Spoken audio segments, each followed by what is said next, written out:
கிறிஸ்துவுக்குள் மிகவும் பிரியமான தேவ பிள்ளைகளை, பரலோக மன்னா நிகழ்ச்சியின் மூலம் உங்களை சந்திப்பதில் என் இருதயம் கர்த்தருக்குள் மிகுந்த மகிழ்ச்சி அடைகிறது.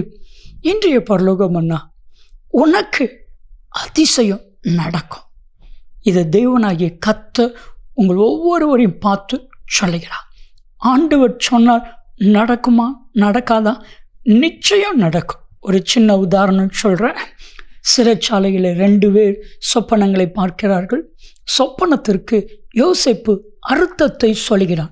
ஒருத்தனுடைய சொப்பனத்திற்கு வேறு விதமாய், இன்னொரு சொப்பனத்திற்கு வேறு விதமாய்.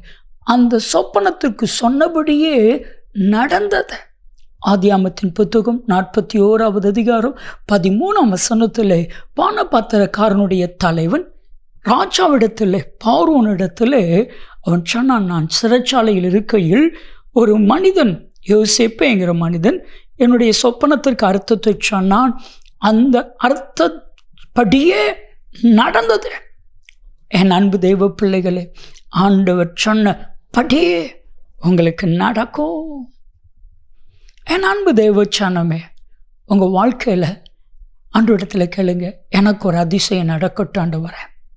உங்கள் வாழ்க்கையில் நடக்கும். நடக்காதது ஒன்றுமே இல்லை. எரேமியா 32:27 தேவனாகிய கர்த்தர் மனுக்குலத்தை பார்த்து கேட்கிற ஒரு கேள்வி, என்னால் செய்யக்கூடாத அதிசயமான காரியம் ஒன்று உண்டோ? அதுக்கு பதில் என்ன தெரியுமா? அதே அதிகாரத்தில் இருக்குது. எரேமியா 32:17 கடைசி பகுதியை நீங்கள் வாசித்து பார்த்தா, உம்மால் செய்யக்கூடாத அதிசயமான காரியம் ஒன்றுமில்லை.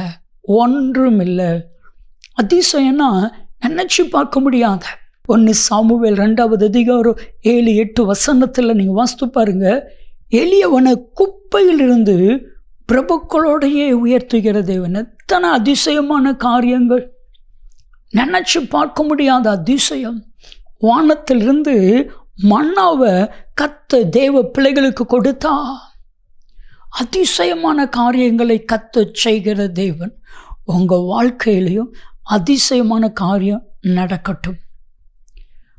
ஒரு முறை ஒரு தெய்வ மனிதர் ஆண்டவரிடத்தில் இப்படி கேட்கிறார், ஆண்டவரே, நிறைய பிரச்சனை இருக்குது, நிறைய பாடு இருக்குது, நிறைய வேதனை இருக்குது.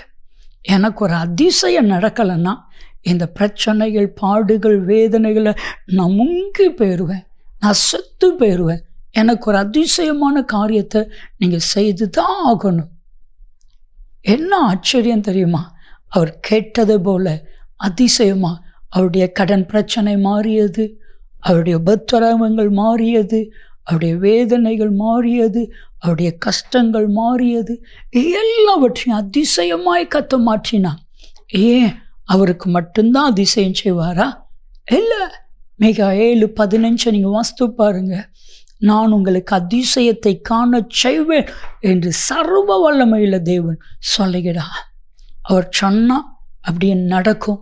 ஆண்டவரிடத்தில் சொல்லுங்க, எனக்கு ஒரு அதிசயத்தை செய்திருங்க ஆண்டவரே, எனக்கு ஒரு நன்மையை செய்திருங்க ஆண்டவரே, என் வாழ்க்கையில் அதிசயமான காரியம் நடக்கட்டும் சொல்லி பாருங்க. நிச்சயமாக நீங்கள் நினைச்சே பார்க்க முடியாத காரியம்லாம் நடக்கும். ஆண்டவர் சொல்கிறாரு மார்க் 10:27, இது மனுஷனால் கூடாதது தான், தேவனால் கூடாததல்ல. தேவனால் எல்லாம் கூடும். அப்படின்னா என்ன அர்த்தம்னா, நான் அதிசயமான காரியத்தை என் அன்பு மகனே, என் அன்பு மகளே, நான் உங்களுக்கு செய்வேன் என்று சர்வ வல்லமையில் தேவனாகிய கர்த்தர் உங்களை பார்த்து சொல்லுகிறான். இன்னைக்கு ஆண்டவரிடத்தில் அதிசயத்தை எதிர்பாருங்க. நீங்கள் எதிர்பார்த்த அதிசயம் கிடைக்கும். ஏசாயா 60:5 சொல்லுகிறது போல உங்கள் இருதயம் அதிசயப்பட்டு பூரிக்கும். ஜெபிக்கலாமா? அன்பின் தகப்பனே, அதிசயத்தை செய்வேன் என்று சொன்னீரே, அதிசயத்தை செய்தருளுவீராக. அதிசயமான காரியம் நடக்கட்டும் அப்பா, அப்படியே செய்தருளும். இயேசு கிறிஸ்துவின் நாமத்தில் ஜெபிக்கிறோம் ஜீவனுள்ள பிதாவே, ஆமென், ஆமென். அதிசயமான காரியம் நடக்கும். நன்மையும் கிருபையும் ஆசீர்வாதங்களும் நிச்சயமாய் உங்களை தொடரும்.